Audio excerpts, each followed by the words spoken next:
Thank you for saying that. Oh, and we're live. How about that? You're welcome for saying that, just so you know. Welcome to Fairway to Heaven, right here on the Philadelphia Sports Network. We're live, Facebook, YouTube, Twitter. Hope everyone's doing well tonight. We're here to break down this week's Memorial, recap last week's Colonial. I got my main man, Jason Voorhees, sitting next to me. Jason Sullivan sitting next to me. Sorry. Been a rough day. I am Phil Stifle. Make sure you're liking, subscribe, and retweet, and share, and telling everybody this is the place you want to be for all your golf talk, the number one golf show. We had a great turnout last week's show. I don't know if you caught the ratings, Jason. You're back equals TV ratings. We had a great week, and I got back in the winners column because you were back last week. So how about that? Jason, how you doing today? Listen, I'd be doing a lot better if you knew what my name was, but we're doing good here. Yeah, well, I just cracked my first beer. We're live taste testing a new beer here on the air. Modelo Oro. Have you seen this yet? It's Modelo I've never had that of a Michelob Ultra. My wife bought a 12-pack to try it. I was out of Corona premiere, so we're like, we'll give it a try. Yeah, it's not Modelo. We'll just say that. But Modelo, if you want to sponsor us, by all means. I mean, I'm drinking this live on the air because Corona refuses to sponsor me for drinking them on the air. So, I'll try something new. If Modelo wants to give us a few bucks, we'll take it, right? Yeah, you probably call them Bud Light anyway. So yeah, I probably would, because I can't say names right anyway. Yeah. Anyway, I am sorry for that, Jason. Make sure everybody shoots Jason Sullivan a follow at JSully2121. Jason, like all the joking aside, like you come back on the show last week, and I hit a winner for the first time in like 11 weeks. I think that's pretty perfect. So now you gotta be on every week because that's how we pick winners. Listen, I hit the winner too as well. You did. So you had a great live bet there of him. On Friday afternoon? Friday, yeah. So Friday I got a couple free bets from DraftKings, right? So I'm like, okay, I don't want to pick the favorite. I don't want to pick Scotty, obviously. So I threw one of my free bets on $250 free bets. I put one on Shank, and I put the other one on Grillo. So I was hoping Shank would win, but I'll take Grillo today. Hey, Grillo was a great hit last week, 70-1. It's been like I don't know. I've joked with you like I used up all my good luck because I hit so many outrights over the course of like a 12-month stretch, and it has been since the Farmers in January since I've hit a bet. But what I did, and we're going to get into this week's event here in a second, I did the basic KISS formula. Keep it simple, stupid. You know what I mean? I went back to the basics. I went back to the simple formulas that worked for me, and look at it. Winners happen. I had my first profitable week in DFS and stuff like that. So we look to get back at it this week with the Memorial. And before we do, I do want to say, did you catch the video of Grillo waiting for the playoff to start? With grabbing 2 random kids, having them tee off on the first hole. Tell me that did not earn a million on Grillo fans. Well, between that and I don't know if you saw his tweet about the guy. The guy was giving him a hard time about coming out. I guess he came out bad one of the days, and somebody tweeted him like, "Oh, what were you doing on these first 3 holes?" And he's like, "Sorry, I was tired. I was out with your mom last night." I'm like, I totally missed that. I would have doubled my bet if I would have heard that ahead of time. Between that and the kids on the last hole, he made a lot of fans this week, I think. He made a lot of fans. And honestly, we can get into him right off the bat. I mean, he's 7,800 on DraftKings. I don't know what his outright odds were, but I think they're around 70, 80 to 1. Yep. How do you normally typically feel about a golfer coming off? I mean, it's his first win in 7 years, 8 years. What are your normal like I was complete fade Jason Day before the PGA Championship because he had just won. It was his first win in ages. He even flat out said I was just going to be partying and celebrating nonstop. Do you typically try to fade those kind of golfers, or if they're playing well, you stick to them no matter what. I fade the guys that don't win often, like you said. Like Jason Day hadn't won in 5 years or whatever it was, and then same thing with Griot. Like I don't have any desire to play him this week. It's different when you see like Rahm win or Jordan Spieth or Scheffler or any of these studs. They could win 2 weeks in a row easily. But yeah, I fade those guys if they're absolutely. I definitely fade them as a bettor. And a DraftKings thing, I kind of have to look a little deeper based off of their ownership and their pricing and stuff like that. But I mean, it was great to see Grillo win last week. So we are at the Memorial Muirfield Village, and it's another one of these elevated events. It's also a smaller field, 120 golfers. At some point, do you start to feel what the golfers are feeling, like elevated event, like worn out, like exhaustion? Like it's another deep field, an event that always got deep fields to begin with. And I mean, we're 2 weeks from the U.S. Open, and pretty much outside 4 or 5 guys, every top golfer in the world is in this event. At some point, this has got to be exhausting for these golfers that are used to playing 12 times a year, doesn't it? It seems like a lot. Doesn't it seem like a lot to you? Like, I mean, there's got to be some change next year on this, doesn't it? Yeah. Like, I'm all for I love these great fields as a DFS player, but at the same time, it's like every other week seems like it's an elevated event now or a major. It's like it's just a lot. I don't know. It's so much, and it's so hard. I mean, to really figure it out. And this is a week where for a while it's basically the Jon Rahm or Patrick Cantlay show. But this week being an elevated field, you got Scotty Scheffler, you got Rory, you got Xander, you got literally everybody of the who's who outside of Max Homa. I think is the only top 10 or 12 golfer that's not in the field this week. You got everybody. So does that change? Like in years past when we've done this show and it's Memorial Week, we're like, all right, are we playing Jon Rahm or are we playing Patrick Cantlay or are we playing them both? Like you can actually make hard decisions off of Cantlay and Rahm this week because of how deep the field is, right? For sure you can. Yeah, I definitely think yeah, like you said, those are the 2 guys that always stick out because of the course history. But I mean, like you have Scheffler, who's been, even like last week, he didn't even really play that well, and he still finished 3rd. It's like his floor right now is like a top 5, top 10. So it's insane. I think you bringing up Scotty Scheffler is a great thing to start with. Like it's like you always want to play Jon Rahm, you always want to play Patrick Cantlay in this event. But man, I don't know what you're seeing, but I know on Fantasy National ownership projections, like between Scotty, Jon Rahm, Rory McIlroy, Patrick Cantlay, they're insane. The difference between the top Rahm and Cantlay, the guys that do well, and everybody else. Like it's a significant drop off in ownership percentage right now. Do you tend to? I mean, Scotty Scheffler's played here twice over the last 5 years, so he doesn't play it every year. He's been playing a lot of golf, but yet if you can get a 5% ownership discount, wouldn't Scotty Scheffler be a better play this week than Jon Rahm? I know his putter looks terrible by his standards, but even as bad as his putting is, he, like you said, he's a top 5-10 lock every week. Well, and that's the thing too. I think so many people, almost everybody's probably going to start their lineups with either Rahm, Cantlay, or Scheffler, right? So if you can get different, and I mean, I don't know if you're going to be able to get different at the top, because I don't know who you'd play. I have no interest in playing Rory. I mean, starting your lineup and skipping those 3 guys is risky at best. So, yeah, I don't know. I start to worry a little bit about, I don't know, we talked about this elevated event thing too. I start to worry a little bit about fatigue. I know, like Spieth had the little injury. Scotty's played a ton lately. Rahm took last week off, but Scotty played. And then you're seeing other guys there's Victor's played a ton lately too. It's like, how many weeks in a row are you going to play knowing that the U.S. Open's coming in 2 weeks too? Yeah. I mean, I want to counter you on Rory for a second here, because I know a lot of people are going to be away from Rory. And something happened at the PGA Championship. What was he, like 3 over or 4 over on his first 5 holes? And I'm like, here we go. Rory's missing the cut.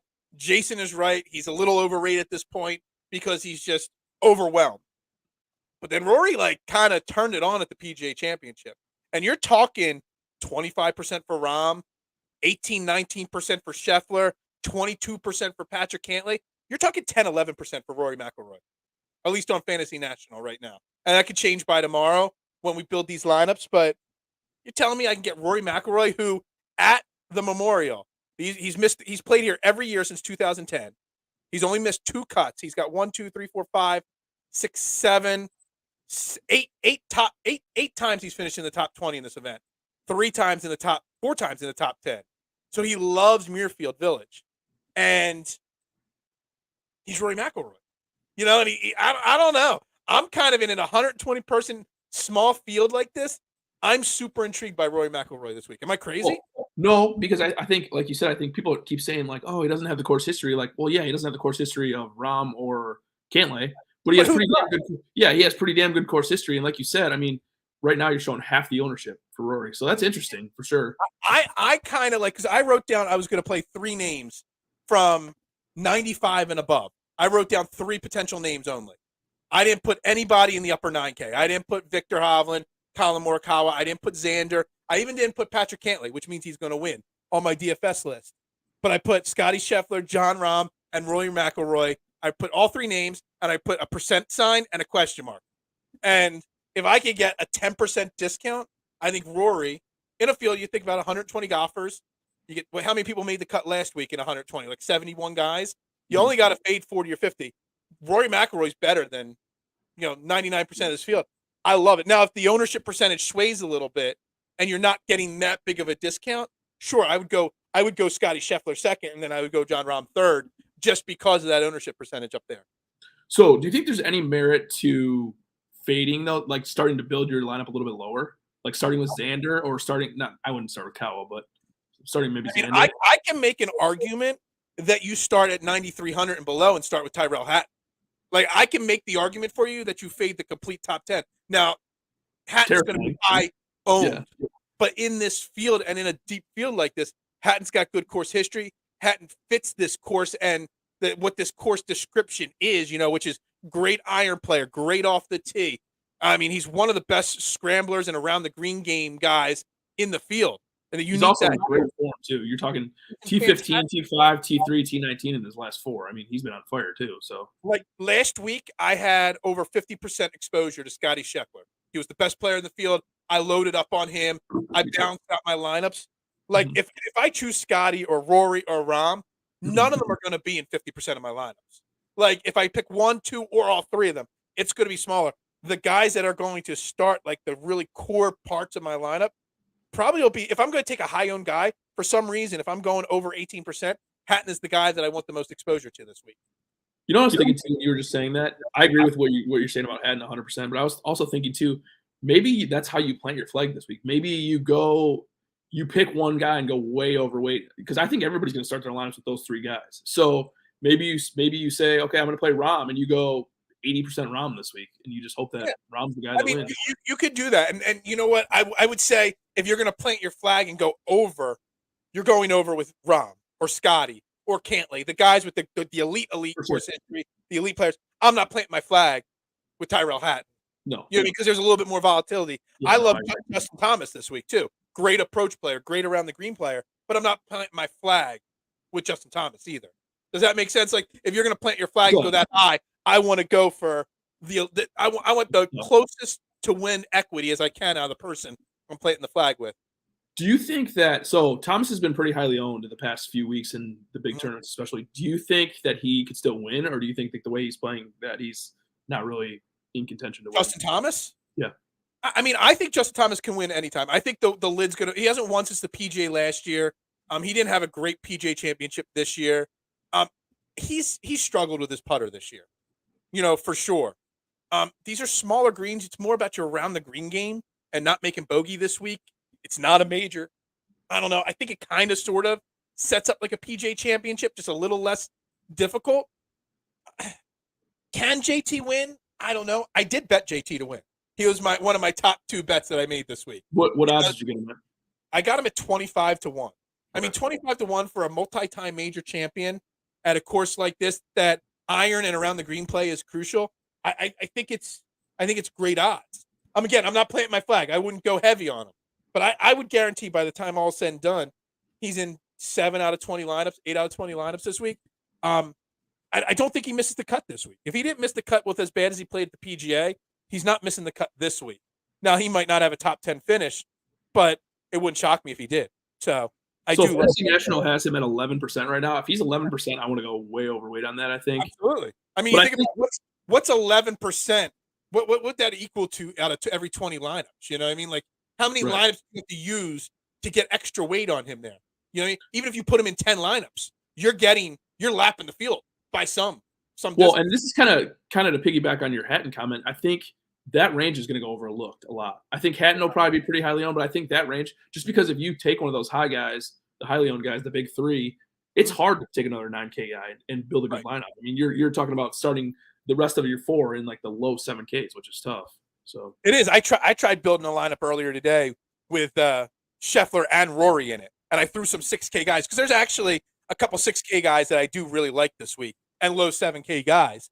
But still, I put 3 6,500 guys in a lineup with Rory and Scheffler, and I still only was able to put someone in the mid to low 8K with them. So I'm like, I really don't like that combo. Yeah, it's tough. It really, really makes it tough.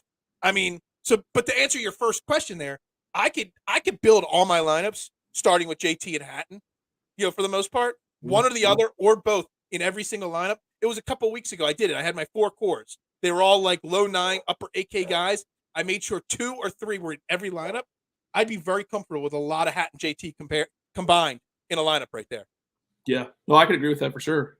And that's not going to be a popular build. So it's not going to be a popular build. I mean, Hatton's got projected ownership a little higher right now, but I think that comes down as more people go to Scotty, more people go to Rahm, Patrick Cantlay. Even we skipped right over Xander, Colin, and Victor.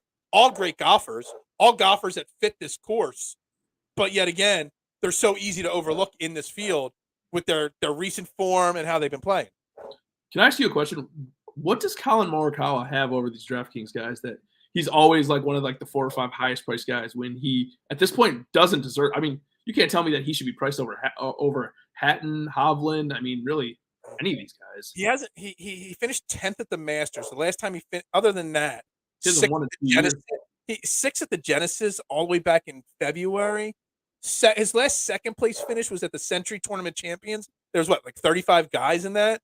I mean, he's only got 1, 2, 3, 4. He's only got 4 top 10s. Yeah, no since wins. Since last year's U.S. Open. Like, I get what you're saying. Like, I don't know what the deal is with him because out of everybody, I keep saying he's going to come back into form, but maybe not.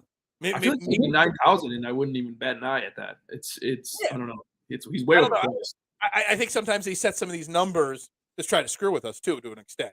Because everybody sees 9,900 Colin, everybody fades him because of that, and then it gets somebody, some really good ownership on him. I don't know what's he at. Fantasy Nationals got him at 11.3% right now, so still super super low. The other name that's super low in this, because we talked about Hatton and JT, is Jason Day, who also is another guy I think has some really strong possibilities this week. He has one missed cut here in the last 5 years, but he's also got a top 5. So like he's played this course pretty well. He's gained a lot of strokes around Muirfield. I kind of like. I wrote down only 3 9K names. It was Day, Hatton, and JT as potential plays. And again, you could pick any one of those and tell me I have to use them all, and I'd be perfectly fine with it. Well, to piggyback on your Day point too, I mean, this kind of course you'd think sets up for Day perfectly, right? Being accurate off the tee, around the green game, strong. I mean, he sets up good for this course. I don't have a ton of faith in him, but I see what you're saying for sure. Yeah, I mean, he won first time in how many years? Yep. And then he obviously partied too hard for the PGA Championship. He's back, and I think now I'm back to the winner's circle. Let's keep winning and playing well. Maybe takes over. But again, you can't go wrong with any of these guys here. I want to ask you. I don't know how much you watched of Jordan Spieth lately. He's all the way down at 8,900. I was actually just going to ask you the same thing. So fantastic course history. Yep. But he's got the wrist problem. Missed the cut at the PGA. He missed last week. Yeah, he missed the cut last week and made the cut at the PGA. Maybe was that what it is? PGA, yep. He's missed some cuts and he's had some really bad finishes, basically with this wrist injury.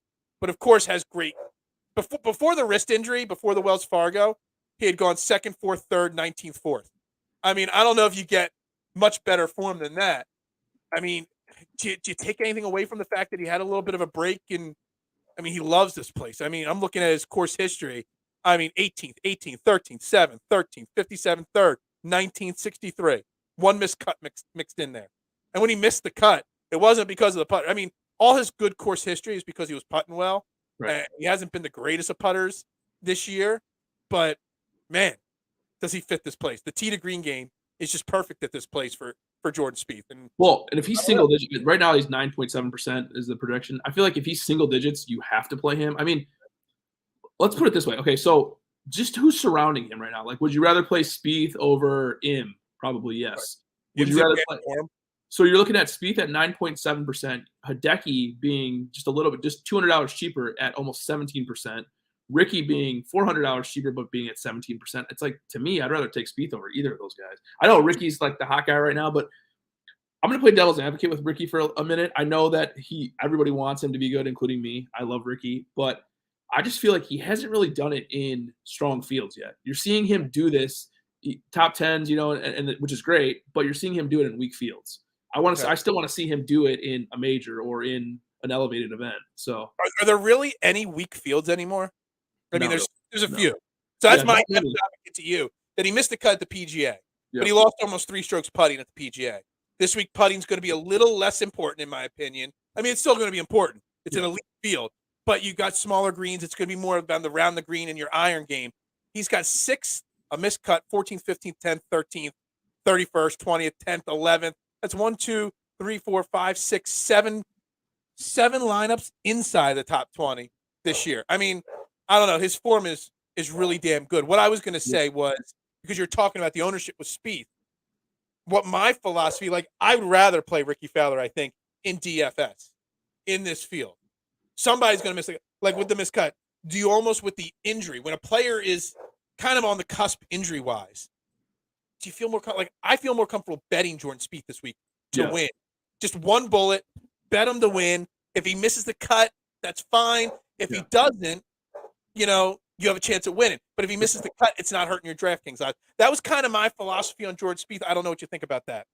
No, I think that's a good theory. I do that a lot, actually. Like, if there's a DFS guy that I'm on the fence about, but, I end up not playing him, like Spieth this week, or say somebody like that, or JT, I would bet him, because that kind of hedges it for myself. And then I still have him covered, even though I'm not going to play him in DFS. Which, I don't know. I struggle in DFS with playing guys that have any injuries at all, just because of golf is so hard to predict anyway. So it's like, if a guy's dinged up, it's even harder. I don't know about you. I've been burned on Hideki so many times. And it's just one player. Kevin Na, Hideki, Matt Wolff. I've been burned on WDs so many times that, like, hell, I was burned on Jon Rahm at this event a few years ago when he WD'd with COVID. Like, I had him in my lineup. I had him in 18 lineups probably that week. Well, he was up by 6 or something at that time, so that was basically a win. Yeah, he was up 5 or 6ch strokes at that point. I mean, Patrick Cantlay doesn't get that win if it's not for him. I mean, whatever. It's still still at second, so Cantlay would have still been second, which is more like he's always second place. So the rest of this 8K range, any of these names jump out at you? I know there's a couple names that are becoming hot talking points this week across the board in this range. So everybody's talking Connors, and it's pretty hard to not agree with that pick. But I think my favorite play in the 8K all the way down is going to be Shane Lowry. I mean, 12th at the PGA Championship. He has good course history here. Well, decent course history here, I would say. But I feel like he's really underrated. And I feel like the harder it gets, the more I want to play Lowry. I mean, he's just really solid. He's good around the green. He's good greens and regulation. He's pretty strong in fairways gained, pretty strong off the tee. I really like Shane Lowry a lot this week. You also normally get a pretty discounted price on him too, ownership-wise. Like, for everything you just said, he's only 8,100. He's projected at 13%, but that'll probably come down. Just think about this. At the PGA, he was in 4.8 per 8. He averaged across the board. They put on Fantasy National the average across all the events. He was averaged 4.8% ownership. At the Wells Fargo, Strog Field, averaged 5.3%. At the Masters, champion, a recent. Yeah, I mean, he was only at 10% owned in the Masters, 10.3 at the Players. Like, nobody plays Shane Lowry, yet he's a former mate. Well, like, it's going to be he's so consistent. Like, he's the complete opposite of Colin Morikawa, who hasn't even remotely contended. Yep. Like, Shane Lowry's semi in contention every week, and you get 5% less ownership with him on a weekly basis. Well, and he's one of those guys too that nothing blows you away. Like, his stats aren't going to blow you away. He's in the teens or in the 20s, 30s, and everything. But he's just a really solid golfer. And the harder the course plays or the worse the weather is, the better Shane Lowry is. So, absolutely. There's 2 names down here at the bottom. I thought you were going to go with one of the other names that I like. I'm scared about their ownership percentage. Both of them are right around 15% right now, and that's Adam Scott and Siwoo Kim. And both have great course history. Both are playing really good golf this year as a whole. I don't think people realize how good Adam Scott has played this year. Like, Siwoo Kim, everybody knows he won earlier this season. Do people realize how good Adam Scott's been this year? Do they realize that it's been like more than a full calendar year since he's missed a cut? I think it was the U.S. Open the last cut he missed. No, even further back than that. His last, June 19th, 2022. No, that was a 14th place. The PGA last year, May 22nd, 2022. That's the last time he's missed a cut. Like, that's 1, 2, 3, 4, 5, 6, 7, 8, 9, 10, 12, 13, 14, 15, 16, 17, 18 PGA events that he hasn't missed a cut in a row. I mean, do people realize that? I don't think they do. I mean, he's got 2 top 10s in his last 3 weeks. I mean, do people realize it? I mean, nobody clicks his name. He's owned in the 10. Hell, at the Masters, he was only owned in 4.7% of lineups. But that kind of shows you like what we've talked about a lot and kind of debated back and forth. He doesn't pop in models anymore. So no. He's 65th in my model this week, like middle of the pack, nothing special. He's not the superstar. People get so wrapped up in their models instead of like what the guy's actually doing. And I think that might be part of the reason. And I think that's where I constantly preach it. Like, dude, you have to do more than like a model helps, but then pick categories. Like he's in a top 30. He's in that green category off the tee, which is very important. All right, well, why isn't he? I mean, he's 39th in my model, but he's 33rd shots gained total, 38th bogey avoidance, like 34th around the green. Like he's really good at a lot of things. He's just not great at anything. Right. And I think that's kind of what you need. Like he's projected 15%. I don't love 15% ownership for him. But man, if you're going to guarantee me a top 20 for Adam Scott, I'll take the 15% ownership and put him in 10 lineups. You know, why not? Well, and to me, I mean, okay, so he's 8,000, right? Even? Yep. Yeah. So you look immediately below him. Do you have any interest in any of those guys that can? I mean, to me, none of those guys even come close to what. Yeah. But I would much rather play Scott for a couple $100 more. Yeah, a couple $100 more. You get off of like I know people are talking like I didn't have Russell Henley on my list. Then I saw a couple people talking, so I put it down with a question mark. I know he's got course history, but do you really want Russell Henley? Do you really want Keegan Bradley? Or would you rather play Adam Scott this week or Emiliano Grillo coming off his first win in 7.5 years? You know what I mean? Like, they're the things you kind of got to look at right there. Well, and to me, there's huge question marks about all these guys. I mean, like, Henley, if his ownership picks up a little bit. Tom Kim hasn't been nearly as good. Keegan, I mean, is what it is. Grillo, I don't want him over this week. Woodland, Davis, it's like I fall to the Gary Woodland trap. I don't know if you ever do. Me too. You know, I do too. We always fall to he's the big game hunter, you know, but he hasn't had a top 10 since the Genesis. Right. You know what I mean, he's 2 cuts since the Genesis. You know, he's only got what? So the Genesis and the Houston Open in November. There's only 2 top 10s, you know, since beginning of the spring last year. Like, well, and it's misleading too because his stat profile is so like you look 16th tee to green. This is over the last 36. 16th tee to green, 11th approach, 4th off the tee, 1st in 150 to 175, 1st in 200 and above, 6th in greens and regulations. Like you look at his stat profile and you're like, this guy must contend all the time. And then you look at his results and you're just like, no, he doesn't contend. That's the difference between Adam Scott and Gary Woodland. And he is. I guarantee you, every single time he's in an event, he's in the top 10 of my mob. And I play him every time for it, which means because I'm not playing him this week, he's going to go on and win, right? So it's funny because I never play him anymore, and I actually want to play him this week. So maybe I don't know. Maybe we flip flop our strategies there, and you get a little good luck with them. All right, so let's get into this. So we've already said it. We don't like Henley that much, Keegs that much, Grillo. I tend to lean towards the 75 and below range. Me too. More so than the top end range in the 7Ks. How about you? No, I do too. My favorite 3 plays are all at 7,400. Oh, I'm sorry. One's at 75 and the other 2 are at 74. Harris English, I feel like he's kind of rounding into form a little bit. I mean, he's been a lot better. And so I like him a lot this week. I also like just going down a little bit right there. Kitayama is interesting to me just because of the iron play. I mean, this being a second shot course. And kind of sneakily, Benny Ann has been really good over the past couple months or so. Like I never play him really, but I mean he's starting to pop in models. He's really good around the green. I think he's 3rd around the green in this field. I mean, he's interesting to me. I mean, this calendar year he's only missed 1 cut. Yeah. I love Benny. Let me see what his ownership is right now, projected at 10%. 10, yeah. I love it. I mean, there's a couple other names under that I like in this range. Like Matt Kuchar's got great course history. He's played okay this year. Chris Kirk has been solid this year. Both of them are sub 7% projections, but Benny on at 10%. I mean, I think in the mid 7K range, that's your best bet right there. Oh, I think so too. All right. Kind of under the radar. Like, nobody's talked about him at all, but he's been really solid. I mean, I've played a lot of Benny on in smaller fields, non-elevated fields, I should say. I've always been I stick to him. This might be the week that in this deeper field, and I don't know. This is the last tune-up for the U.S. Open. People will take it seriously, but does anybody like just let off the pedal a little bit? The big guns, I mean, obviously Rahm plays well here. Cantlay plays well here all the time. But does Jason Day, does Rory, does Xander not go all in to win this week because they're just prepping for the major championship? Rory's just looking for more majors. Xander's looking for the first major, not another win. Jason Day, I don't know.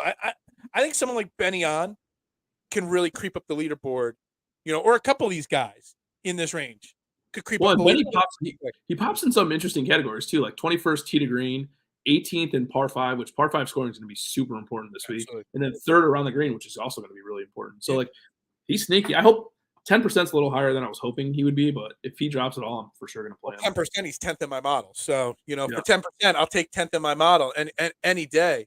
I do like there's another guy at the bottom here that I don't think enough people talk about how good he's been this year.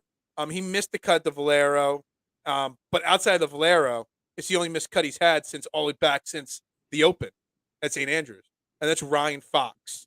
7,100. I want to pull up his DraftKings profile. I think he's got some other events that he's played.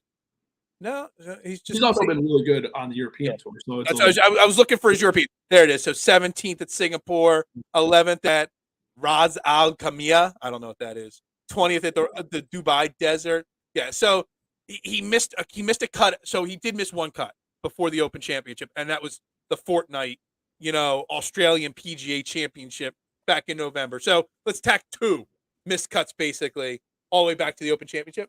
I love Ryan Fox at 7,100. He's almost a guy too that like he's not going to win, but like you can almost pencil him in as like a top 25.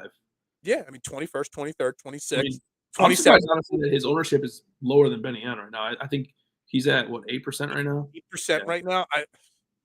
There's a chance that Ryan Fox, there's always that one or two guys in that 72 to 6,800 range that I have to load up heavy on because I want to play Rory or Jon Rahm or whatever. Ryan Fox will probably get my most exposure in that low price tier because of, he's guaranteed to make the cut. Do you think his ownership ends up going up at all? Yeah, I don't think it goes up as like Adam Scott's all the way up at 15% already. I don't think it goes up that high, but you might see because as more people talk about him, I always put stars next to players' names. Like I make my list, and then I'm like, all right, and I read this guy or I listen to this guy. When I see the same names popping up, I put stars, and there's only there's only 3 names that have 2 stars next to them, and that's Sahith Theegala. And he wasn't always talked about in a positive light in every article, but there are people talking about him. Ryan Fox, and then one guy down in the 6K range that everybody's hyping up. But yeah, Ryan Fox is right there. I haven't read more than one article with Scotty Scheffler in it. I haven't read maybe because he's just so good, or Jon Rahm hasn't been a pick because he's just assumed to be a pick. Yeah, but Ryan Fox is in a lot of people's minds, so he might go up to 13 or 14. And you know what? Honestly, if I have him in 8 out of 20 lineup, I'm okay wherever he gets to ownership wise. Yeah. Anybody else in this range before we tap into the 6Ks? Because I got a lot of names that I kind of sort of like in the 6K range. No, I'm good for the 7K. I was going to say somebody else, but he's actually in the 6K. So okay. Well, I mean, I know a lot of people are talking about Adam Svensson and Eric Cole, and Eric Cole, rightfully so, has played great. Do you like those guys, or do you want me to go even lower on this list? I actually like somebody that is at 69, Justin Suh, our buddy Kyle. I'm sure yeah. Kyle, I would see Kyle in the comment section today. He must be working late today. He likes the Monday. He likes the Monday showtime. He does. He's just been so solid. I mean, like 16th last week, T26 at the PGA. He's been really solid. I have 2 other guys that really pop for me. Kevin Streelman had a T9 last week and a T18 at the Wells Fargo. I really like him, especially with really good course history too. Maybe I'm thinking of somebody else in that range. I'm trying to pull him up. He missed the cut last year. but he's got a 13th and a 4th two of the 3 previous years here. So when his putter gets going, that's when you want him to play, and his putter's been awesome lately. So I like him a lot. Who's the other one that I was? Oh, Sepp Straka. I feel like. Ooh, that's a good name right there. You know how I feel about Sepp Straka? You know I always bring up Sepp Straka because I like the guy, but I feel like he gets hot like once or twice during a season, and this just happens to be one of the times. So I feel like 6,600 is too low of a price for him. I like that one. Where is he on the ownership meter? I was gonna say I'm all in on him, but that's not true. Yeah, you're not all. Nobody's all in on Sepp Straka. No. That's honestly. So you go one spot up to 6,700. Pendrith is 1.8%. Garrett Higo is 0.9%. Just below him, Luke List 1.7%. Brandon Wu 2.7%. Which is funny though, because like 6%. He's so much better than any of those guys you just named. So now that I'm looking at this, there's a couple of names that I don't even know why they're not on my list. Because there's like a name like Dylan Wu, who's right, or Brandon Wu. Dylan Wu isn't even on this list. Brandon Wu, the better brother, that's not actually better than Dylan. That name just popped up. I didn't even believe he was down there. Luke List is another one of those guys. Always pops in my model because he's such a good off the tee guy. The guy absolutely stinks. Like I don't understand why he's even in events anymore. He might be. I can't believe he's in elevated events at all. For one, I mean, I guess he won last year, right? So I guess that's why he's in it. So you said Streelman, just below Streelman. I think you mentioned him last week too. You know, why wasn't he on my list? And that's Austin Eckroat. Eckroat really, really popped for me, and I kind of really think that this is the type of course that he could play pretty well at. He's really good off the tee. He's like a top 25 off the tee guy. 16th last week, 2nd at Byron Nelson, 5th at Punta Cana. He's only missed one cut in his last.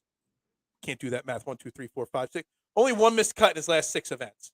So Austin Eckroat, I think is a really good play. And then I love the 6,500 range. And so I built a lineup with Scotty Scheffler, Rory McIlroy, and then I put Adam Scott, and then I put Stevens, Rye, and Mark Hubbard. Hubbard, yeah, damn right. Hubby Hubbard. It's funny. Like Mark Hubbard, he's never going to win you a golf tournament. He's not going to finish top 5. Pretty damn good though. I was just going to say this is another one of those guys. Do you realize he's 75th at the PGA for a guy like Mark Hubbard is not bad. He made the cut. Yeah, that's pretty good for him. 27th, 18th, 11th, 29th. Yep. This guy does. I mean, he's a little rough around the green. He's a little rough off the tee, but he's a great iron player. He's great tee to green overall. I kind of love Mark Hubbard as a play at 6,500. Especially at a course that's a second shot course. I mean, like his approach numbers have been really good. I mean, gained 7.3 last week, 4.1 at Wells Fargo, 7.3 at Mexico. He's a good iron player. He just, yeah. All right, so I got a name for you here. And this is like the complete insanity. This is the first event on the PGA Tour this year. Okay. Like he's literally in the top 30 of my model from November events and stuff like that. Not because of what he does on the PGA Tour this year, but he hasn't missed a cut. I'm trying to figure out who it is, and I don't even know. He hasn't missed a cut on the Korn Ferry Tour since the beginning of January. Okay. It's the only missed cut he's made since September. Period. Okay. Chris Conrop. Yep. Popped in my model. It finished in the top 30 of my model. But honestly speaking, I mean, the guy is playing great on the Korn Ferry Tour. Do you take into account he's never played the Memorial before? When you're looking, you got 120 golfers. About 70 of them are going to make the cut. If you want to take a chance, he's only 6,200. He hasn't missed a cut in golf in general. Now, I know the Korn Ferry Tour is the Korn Ferry Tour, but he hasn't missed a cut. I mean, hold on. Let me try something off to the side here while you're talking about Chris Gutter. If I put him in a lineup, well, I'm talking about him. I don't want to talk about him. Scotty Scheffler, Rory McIlroy. Okay, so 2 of the top tier guys, and Chris Gutter up. You still got 7,300. So then you can go Ryan Fox. I'm just like test building a lineup with Gutter up in it. Ryan Fox puts you at 74. You know, you could go Benny on. Man. If Gutter up hits, you're winning the GPP this week. Yeah, if Gutter up finishes in the top 20, I might win a GPP. Honestly, like, all right, let me take Rory McIlroy out of this real quick because that makes it so hard. But say I go, so he's 1.5% projected. Yeah. I'm surprised it's even that high, to be honest with you. So Scheffler, Hatton as my top 2, and then Gutter up. That puts me with Fox Benny on, and I could put Ricky Fowler in there. I could go Sam Burns or Hideki also. I mean, all right, take out Scotty Scheffler, put Rory back in there, and I could put damn. So I could go Rory McIlroy, Tyrell Hatton, Justin Thomas, Benny on, Ryan Fox, and then got her up with them. You're the king of like these like Sean O'Hare, Austin Eckroat from last year. Except for when I pass on Sean O'Hare and he finishes in the top. Or Eckroat when you talked about him one time when I didn't even. I think it was like either last year or 2 years ago. Yeah, and he finished in the top 10. I'm like, who's that? He finished like 12th or something. Yeah. There's always going to be in every model that one low guy that pops because he's got so few events over the course of years. So then you got to really like, all right, well, that's what I did with. I'm like, why is this guy? Because in the last 36 rounds, he popped in my model because I have a little touch, not a lot of it, but a little touch of driving distance in my model. And he's second in the last 36 in driving distance. So he's 29th off the tee. It's funny that you say that because that same exact thing happened last week with me with Aaron Rai. Like he missed, so he was 48th and then missed 3 cuts in a row, but he was like 7th in my model last week, which is insane. But How then did he finish last week? 12th. So, and that's why you sometimes got to look beyond the model. Like, well, I don't know who this got up guy is, so why is he in this field to begin with? Like, he's never played here before. Yeah. He didn't win on the Corn Ferry Tour, so like I don't even know how this guy got into this field. Like, what exemption did he get to get into this field? Because he hasn't even won on the Corn Ferry Tour, but he has made cuts. He's got 5th place, a 17th, an 18th, a 22nd. So he's playing good golf on the Corn Ferry Tour. And he's played well on the PGA Tour in the fall swing when everybody, I mean, me and you could probably tee it up in the fall swing if we wanted to. But I think it's key when you go into the sixes, you got to find these guys that you're not going to find a all-around awesome golfer in the 6Ks, right? But you can find these guys like if you just take Aaron Rahm. I'm not saying I'm necessarily on him because I haven't really thought about it, but I like Aaron Rahm this week. But just so you know, I mean, he's going to be a play this week. I don't know how much, but he's a smart play. So in his stat profile, you're talking 2nd in fairways gained and 8th in greens in regulation. That's top 10 in 2 stats. Like I mean, that's kind of how you got to pick your lower guys. And so I'm not against Aaron Rahm. I like to go when I build my model. I don't know if you do this. I like to go and just look at their player profile just as much. And where are they gaining strokes and where are they losing strokes? Like, again, Aaron Rahm missed those 3 cuts in a row. Why was he playing so bad all of a sudden? Because he couldn't putt. Is this week putting? I don't know. Maybe I'm wrong on thinking putting's not important this week. I just don't think putting is a key factor this week, or at least the final say. It could be a tiebreaker cause for me, but it's not important enough to weigh it. And Aaron Rahm sucks putting this year. I mean, over the last 5 events, he's lost over 2 strokes. Last 10, he's lost 2 strokes putting, combined. I mean, at the Mexico Open, he lost almost 5 strokes putting. Does it bother you that he wears 2 golf gloves? Oh, well, that's just it's just weird. Oh, my brother's picking up golf. He borrowed my golf clubs for a golf outing like 2 months ago and hasn't returned them because I don't have time to golf. And now he wants to pick up golf. And he's like showing me at Memorial Day barbecue, he's got blisters on his hands. I'm like, aren't you wearing a glove? He's like, no, gloves are stupid. I'm like, well, you got to wear at least one or you're going to end up with blisters on your hand.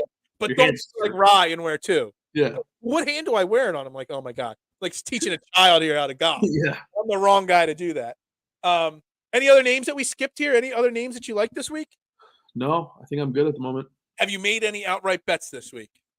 I have not yet, but I'm interested in JT's number. I saw JT at 28 today, so I might bet him. I made my bets Memorial Day as I was drinking beers, so that was not a good – like I didn't surf for numbers or anything. I did make my 5 outrights, and I do like my 5 outrights. So like I did my research, and then I did the actual betting later on. So I do have JT at 25-1. 28-1 would be – if you can get him at 28-1, I think that's great.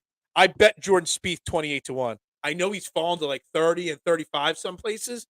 I think that's a great bet. If you can get him in the 30s, Jordan Spieth, I think it's a great bet. I did bet Hatton 28-1. I actually think he's the guy that wins this event this week, Tyrell Hatton. Nice. That is my pick to win.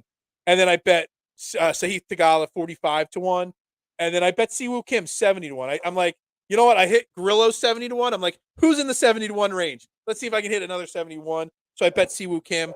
I don't think in these elevated events, anybody outside of 30, 35-1 really are real chances at winning these events. I don't think so. If you think about it, you look at this event in the past, some long shots have won this event, but it's never been an elevated event. But I think in this field, If you're looking outside the top 20 golfers, you really don't have a real true shot at a win. So JT's 28 right now on DraftKings. I would bet that in a heartbeat if I was you. Yeah. If you've got any free bets left, I would be putting one of them on JT. Not the big bets, but yeah. The small bets, but it's still worth it. Yeah. Real quick, before we wrap it up, I think we were both pretty spot on last week. Not just with Emiliano Grillo, but also Mr. Michael Block in his 5 minutes of fame wearing out. I'm not sure, but I think the number said 120 out of 120. DFL, dead fucking last. Yeah. Dead fucking last week.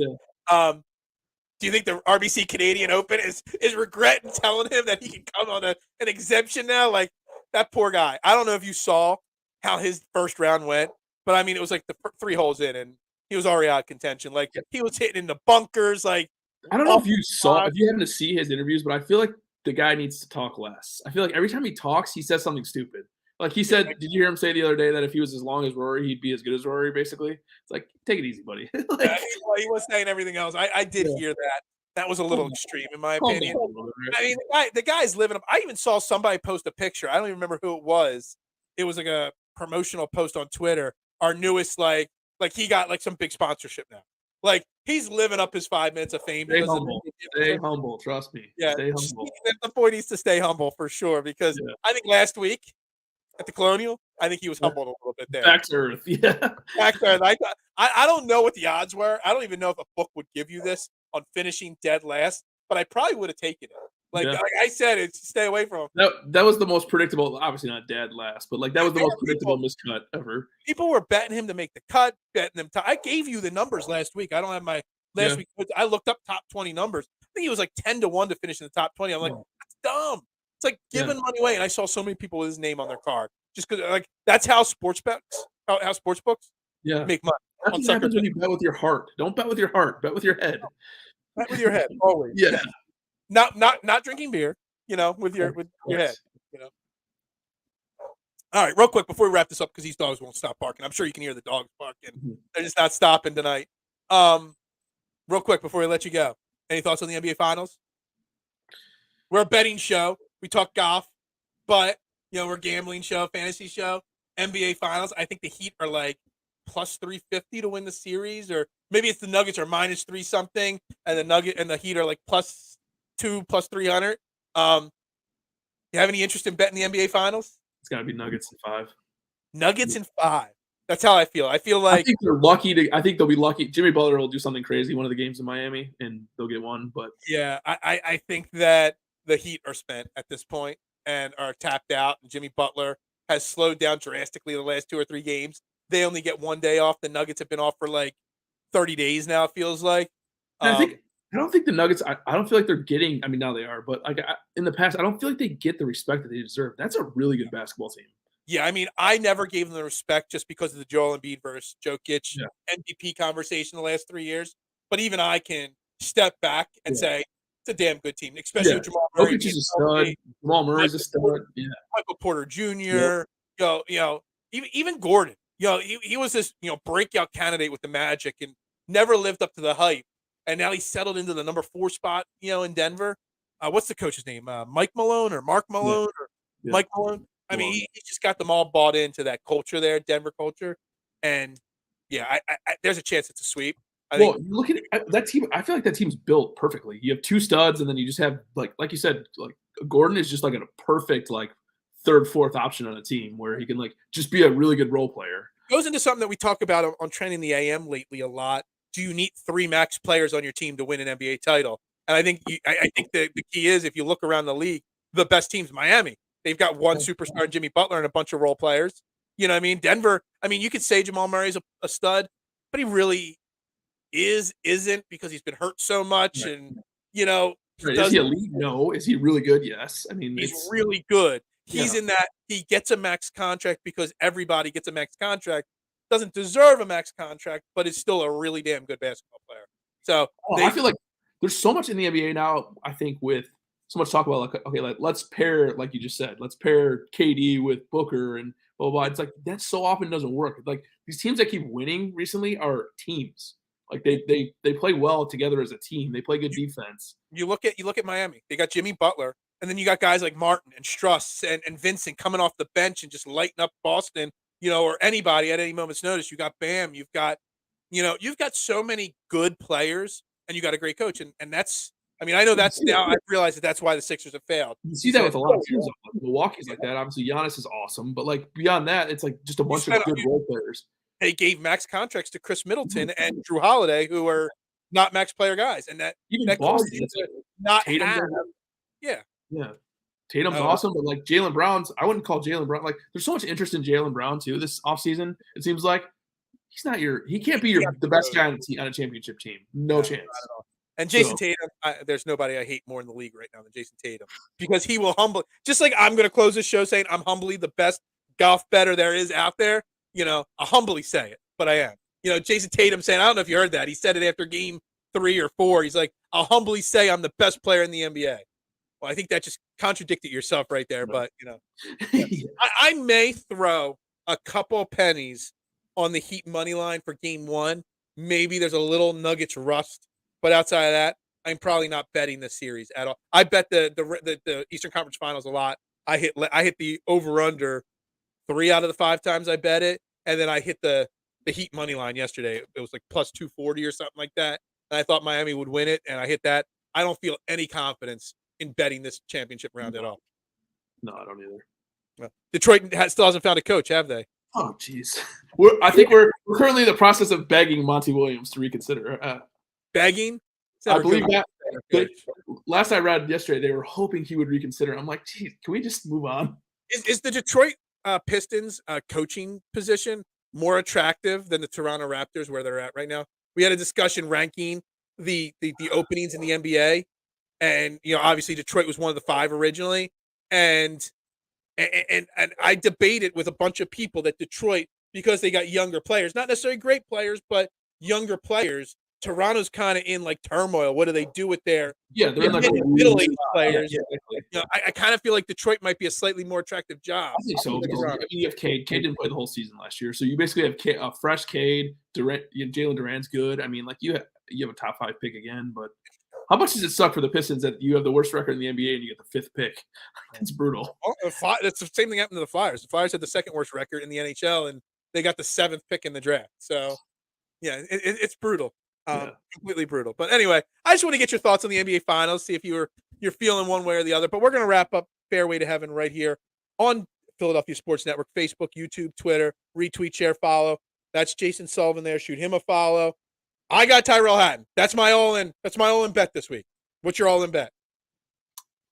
This is so weak, but Patrick Cantlay. He's like I wrote it down on my notes. I'm like, I want to bet Patrick Cantlay, but I can't at 10-1. No, you can't at 10-1, but I feel like he's winning this week. Yeah. Okay. All right. I got you. All right. We'll be back next week, back on Mondays, 8 o'clock. We took yesterday off because of Memorial Day. We'll be back next week on Mondays. Everybody have a great weekend or a great week. Let's get into the weekend so we can win again this week. We'll talk to you guys later. Everybody have a great night. For Fairway to Heaven and Philadelphia Sports Network, I'm Phil Stiefel. We'll talk to you next week.